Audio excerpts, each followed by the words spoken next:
บายดีทุกคนเนาะวันนี้ไปกับพักวิอีกแล้วแล้วก็ไปเที่ยวอีกแล้วแต่จะวันไปแค่มื้อเดียวทีนี้ไป3 มื้อ 2 คืนซึ่งไปจะเดินทางไปยังประเทศฮังการีเนาะซึ่งตอนนี้ไปอยู่อินเทอร์ลาเคนและจะขึ้นรถไฟจากอินเทอร์ลาเคนไปบาเซลเพื่อที่จะไปขึ้นยนต์นั่นเองซึ่งคลิปนี้จะเป็นจังใดไปเบิ่งกันเลย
ตอนนี้อยู่ฮังการีแล้วกำลังจะเดินไปกินข้าว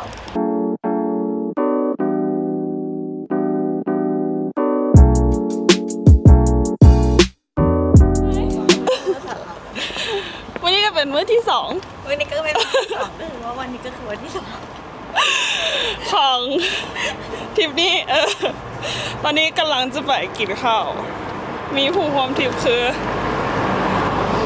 คุณ SS สดใส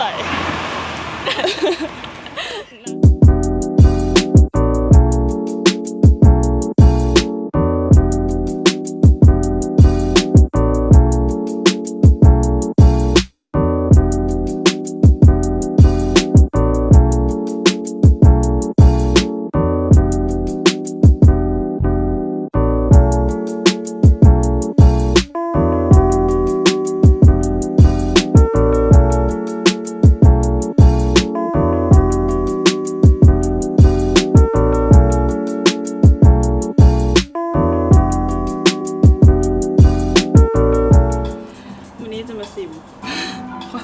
2ว่ามันทิศทางจาก5 เดือนจังไงเดี๋ยวมาดูว่าโคซองที่ฮังการีจะต่างจากสวิตยังไงสวิตต่างที่เห็นไงวะ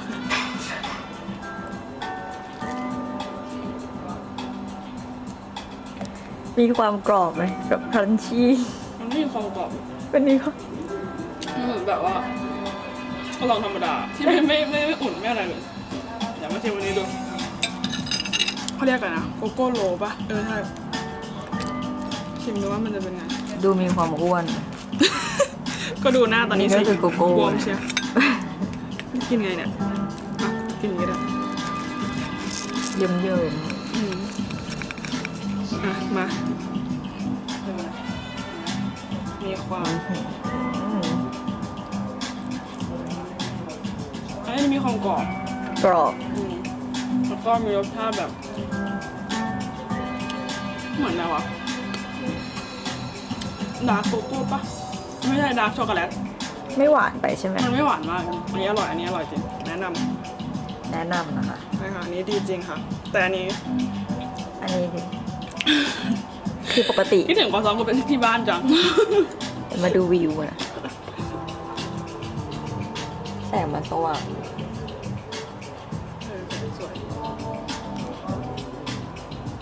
มาไม่ยากนะคะมาไม่ยากแต่ก็เหนื่อยอยู่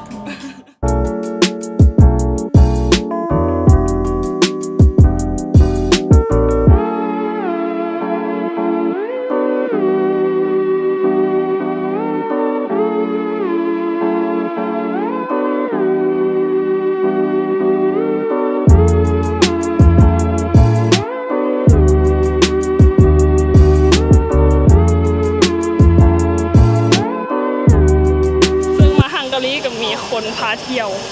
ก็คือ ทาดาโอ้ยนะน้องนีพาเที่ยวบูดาเปสต์เขาถึงก่อนบูดาเปสต์ แมนบูดาเปสต์ เปสต์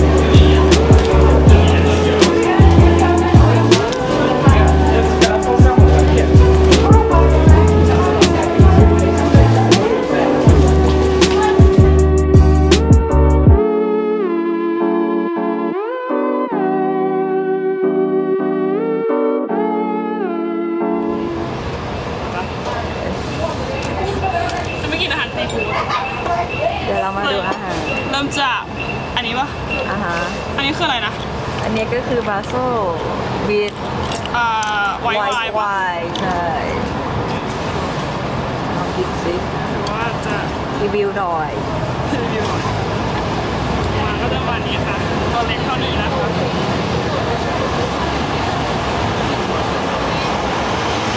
อร่อยนะถ้ามีมะนาวใส่น่าจะโอเคต่อมา ต่อมา อันนี้คือกุ้งอันนี้ค่ะอันนี้คือไหนวะ อันนี้คือกุ้งธรรมดา แต่อันนี้คือในเนี้ย ไทยก็ ลายอ่ะเขาเรียกอะไร ไทยก็พอ ใช่ อันเนี้ยเช็คชิมนี้ ล ก่ อ อน งอันไหน อุ้ยโอ้ยจะได้กินไหมเนาะชิมนิดนึงแล้วกันเนี่ยน่าจะมีน้ำจิ้มซีฟู้ดเนาะ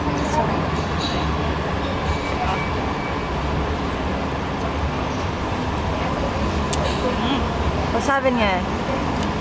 มันเหมือนแบบว่าย่างอ่ะ อ่า แล้วก็มีเกลือผสมนิดนึงก็อันต่อมาอ่ะเอาหมดแล้วกัน ปลาหมึก เอาตรงไหนเอาตรงนี้ก่อน อ่ะ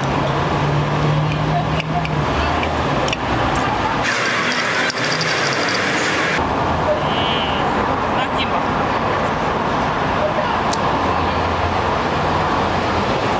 อันนี้สดจริงพี่บอกก็ต้องกินอันนี้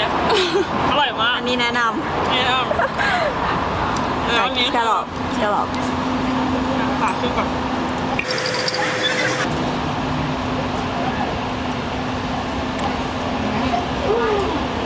อร่อยแบบแต่มันเย็นๆอ่ะ เหรอ แล้วซึ่งอันนี้เราไม่กินนะคะเนื่องจากไม่กินผัก ลองอันนี้นะคะ อันนี้ไม่กินเหรออันนี้ชิมก่อน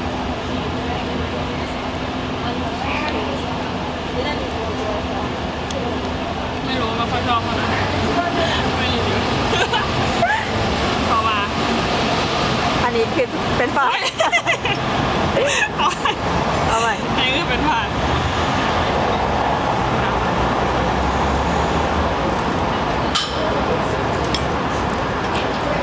ก็อร่อยนะ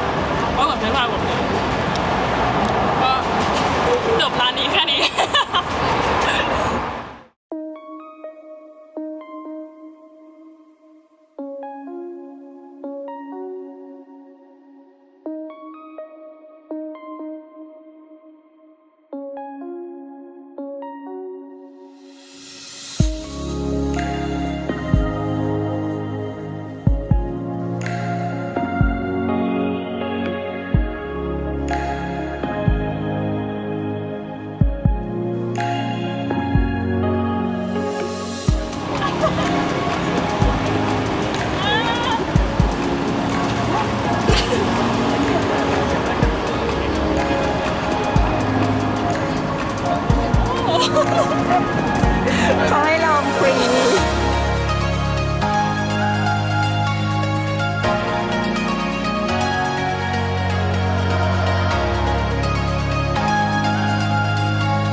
ห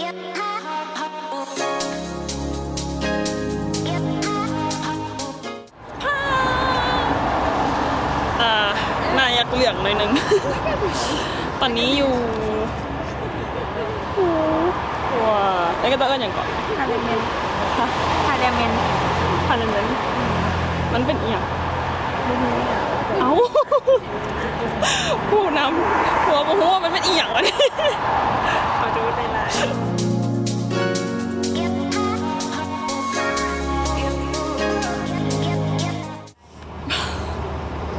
อันนี้มีปัญหากับการถ่ายรูปให้บนเหลืองไม่ใช่ไหนกับบนได้ถ่ายรูปตัวไหนให้บนเหลืองให้มาบอกแน่แย่หลังจากที่รอบนกันแล้ว ตอนนี้กำลังจะเดินทางกับโรงแรมตอนนี้เวลาตรงนั้นอะ15 เน็ตอย่างดี แล้วสภาพคนนี้อะ ไม่ไหวแล้ว แบตก็หมด สิ้นสุดของมื้อที่สอง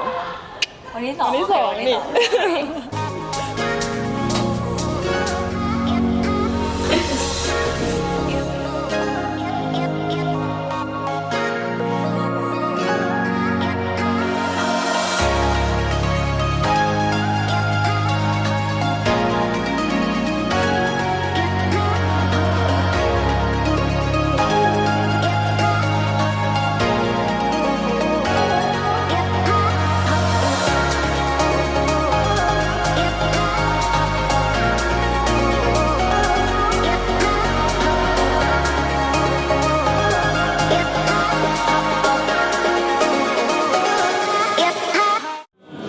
ตอนนี้อยู่ร้านนิวยอร์กคาเฟ่ซึ่งคือว่าเป็นคาเฟ่ที่งามที่สุดในโลกว่ะอิงเต่าโตมา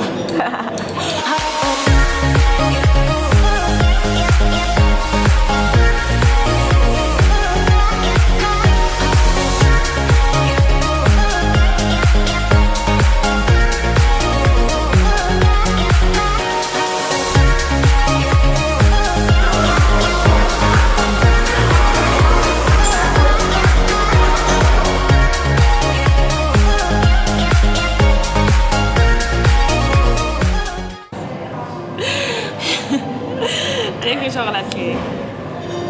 ของที่นี่ เป็นซิกเนเจอร์ของที่นี่เลย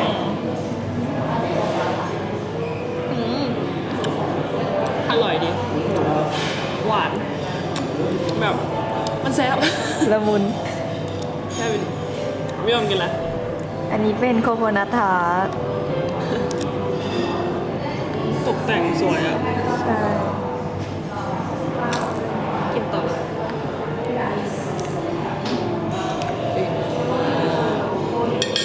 ว้าว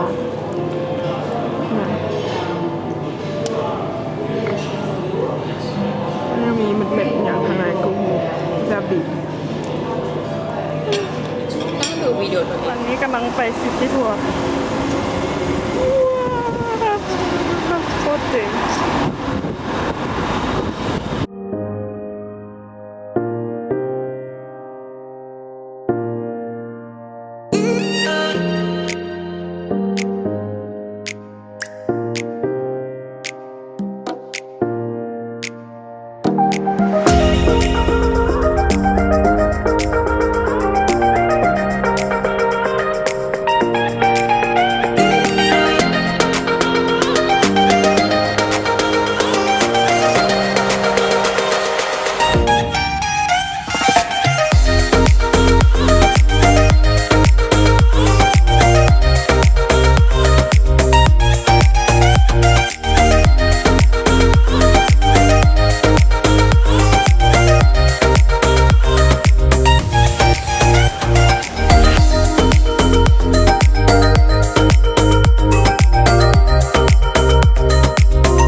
ตอนนี้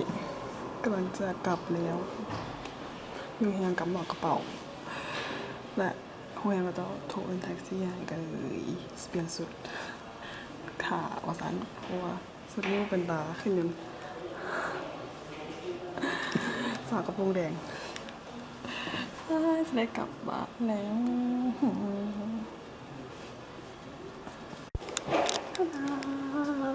สุดแล้วทาแท็กซี่ไปแอร์พอร์ตอยู่ตอนนี้บายบายบุดาเปสต์